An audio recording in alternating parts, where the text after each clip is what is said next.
Good day, fellow Ambazonians, fellow leaders and defenders of our homeland.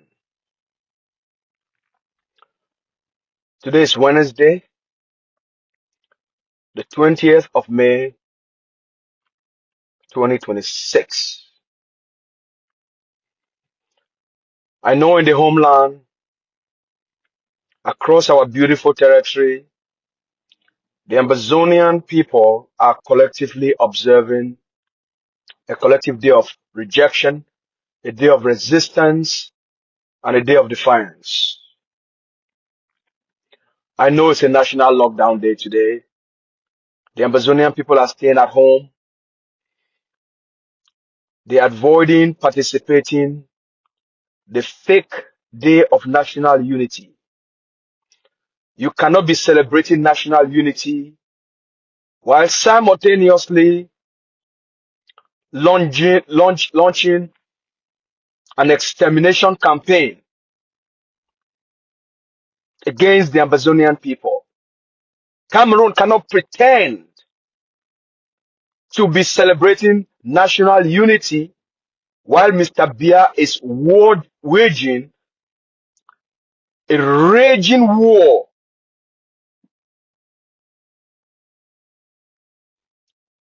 to exterminate, to destroy the Ambazonian people. So I salute the courage and the bravery of our people for standing up for their rights of self-determination, the protection of their identity, and honoring their history, heritage, and institutions.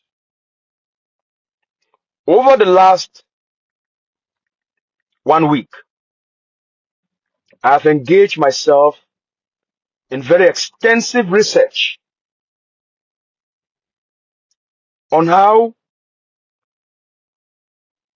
the Jewish people, these people that were hated across Europe, that were discriminated against, that were excluded, scorned, humiliated, how that collective trauma, how that exclusion, how the insecurity and humiliation they face, how that shaped the Jewish nationalism and nationalist movements and state building.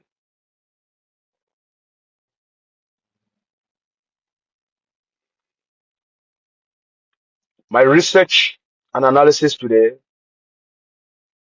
is a constellation of political realism, state building, institutional development, strategic cohesion, economic resilience, and the psychological nation formation. It's titled How Power, Trauma, State Formation, Lessons from Jewish Historical Experiences for the Ambazonian people. Throughout European history, Jewish communities experience repeated cycles of exclusion, discrimination, pogroms, forced displacement, legal restrictions, humiliation, and vulnerability as minorities dependent on the tolerance of stronger states. These experiences deeply shaped Jewish political psychology over centuries. A central lesson many Jewish thinkers and leaders drew from this history was this: a people that cannot secure itself politically remains permanently vulnerable to the decision of others. A people that cannot secure itself politically remains permanently vulnerable to the decisions of others. This became especially powerful in the late 19th and the 20th centuries as nationalism spread across Europe. For many Zionist thinkers, the issue was not only religion or identity. The main issue they faced was powerlessness. They concluded that cultural survival without political power was fragile. Moral arguments alone could not guarantee protection, and dependence on external goodwill was strategically dangerous. This mindset intensified after events such as the anti-Jewish violence in Eastern Europe, exclusion within European societies, and eventually the horror of the Holocaust, just like the horror the Ambazonian people are going through today through Bia's war of extermination and destruction of Ambazonia that our people are suffering from today.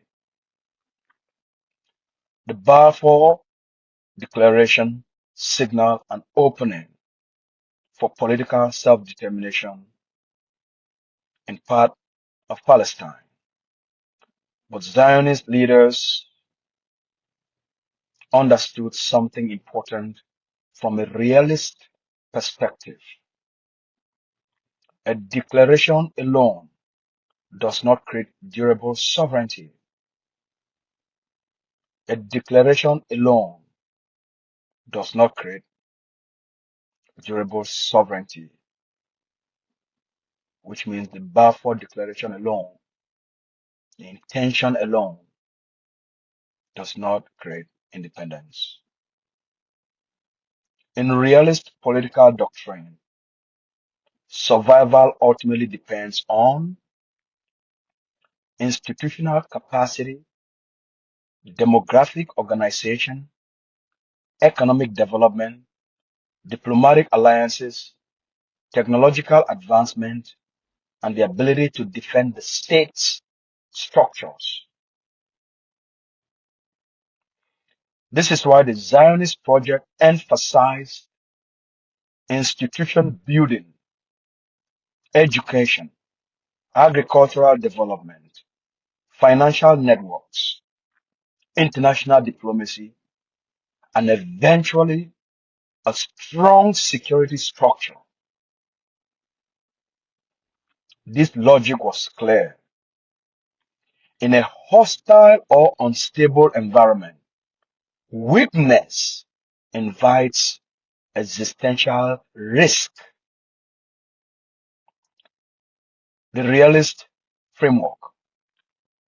Realist thinkers in international relations, from Thomas Hobbes to Hans Morgenthau, argue that the international system is ultimately shaped less by morality alone and more by, number one, power, number two, interest, number three, military security, and number four, survival calculations.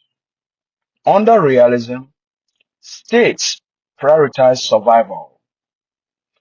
Vulnerable groups seek security guarantees, and political actors organize around reducing existential threats. From this perspective, The Zionist movement believed survival required strong political organization, strategic unity, economic capability, international alliances, and institutional resilience, not symbolic identity alone, not resistance alone. Without strong political organization, without strategic unity, without economic capabilities, without strong institutional international alliances, and without institutional resilience, resistance alone will not deliver freedom, cannot protect identity. Broader lessons for the Ambazonian people. The deeper lesson many movements draw from Jewish historical experience is not simply their military strength. It's not simply the fact that from the time the settlers began arriving in Palestine and setting up settlers projects to express the intention of the Balfour Declaration, which promised the creation of a Jewish state. It is this. Sustainable national projects require comprehensive capacity building, which includes disciplined leadership, strategic patience, educational advancement, economic organization, diplomatic sophistication, institutional credibility, and internal cohesion. Because repeated, history repeatedly shows emotionally driven movements often burn out. Fragmented movements often become vulnerable, and societies that fail to build institutions struggle even after achieving political breakthroughs. Leadership psychology lessons. Leadership psychology lessons. Other important lessons are psychological factors. Long period of humiliation and exclusion can produce two very different outcomes. Victims of psychology, where a people becomes trapped emotionally in grievances alone, or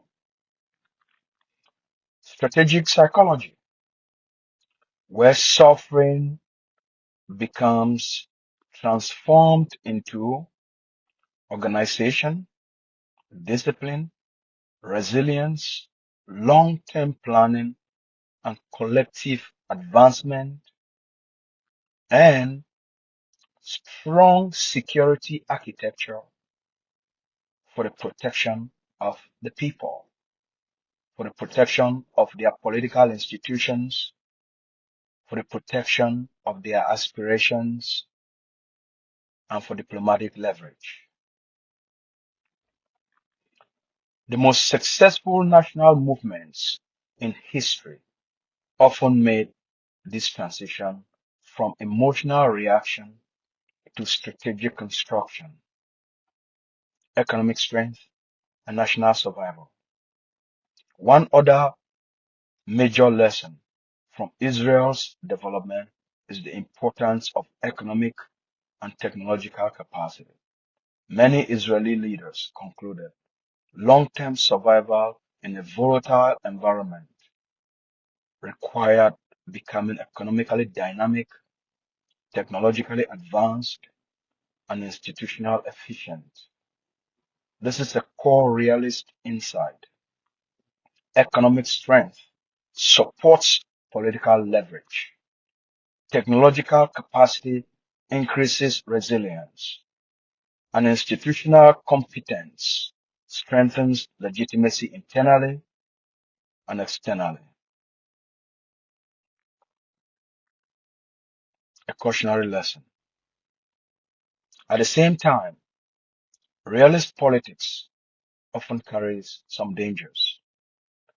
When survival psychology becomes permanent siege, psychology, when permanent psychology becomes permanent siege, psychology, society, when survival psychology becomes a permanent siege psychologically, societies can become trapped in number one,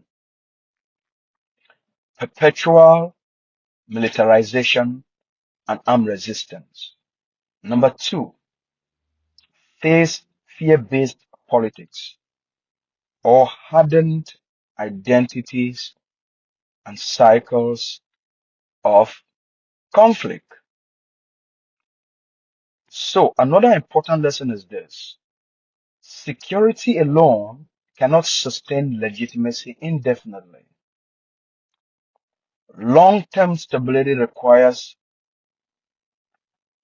institutions of justice, political inclusion, legitimacy, and sustainable protection of minorities within the movement for independence.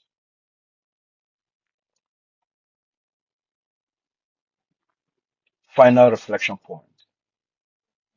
The central historical lesson is not simply to be strong. It is deeper than that. It is a people that wishes to shape its future must develop the internal capacity, psychological, institutional, economic, diplomatic, and political, to avoid remaining permanently dependent on the will of stronger nations. Because in great power politics, moral arguments must be backed by credible institutions, credible organizations, political responsibility, resilience, and strategic coherence. And history often tends to favor people who successfully transform suffering into disciplined long-term capacity rather than permanent emotional reaction. Fellow Ambazonians and fellow leaders, the armed resistance which Dr. Cho Lucas Ayaba, the father of modern Ambazonia, the man who has given the Ambazonian people the political capital for diplomacy and opened the space where dialogue is now possible. Siseko Ayok Tabe Julius, the father of Ambazonian nationalism, the man who declared independence, and Dr. Cho Ayaba created the strategic defense institutions to give the Declaration of Independence the backbone required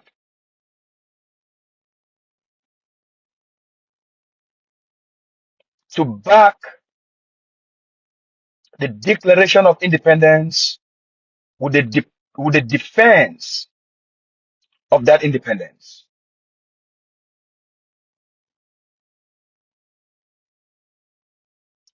These two men have done for Ambazonia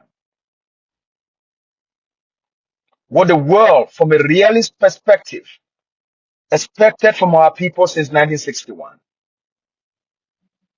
The only reason Ambazonian is known today across the globe, in every parliament, in every senate, in every global institution today, including the United Nations, including the African Union, the European Union, including even the Canadian House of Commons,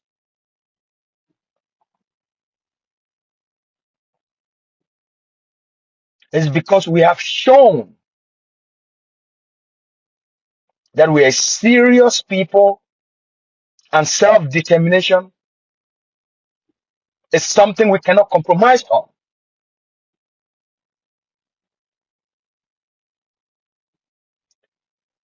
This is now the time, while the forces on the ground have done their very best for us to build internal cohesion, which is now being exemplified by the Ambazonia Governing Council with its alliance with the IGK of Siseko Ayotabe Julius and the Ambazonian Prisoners of Conscience under the Unity platform, under the Unity Alliance platform, in consultation and collaboration with all the generals and commanders on the ground,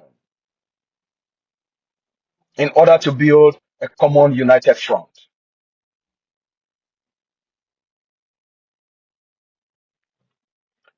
We call on the Ambazonian people to rally around the Unity Alliance and support this strong common front. We call on Ambazonian experts, legal minds,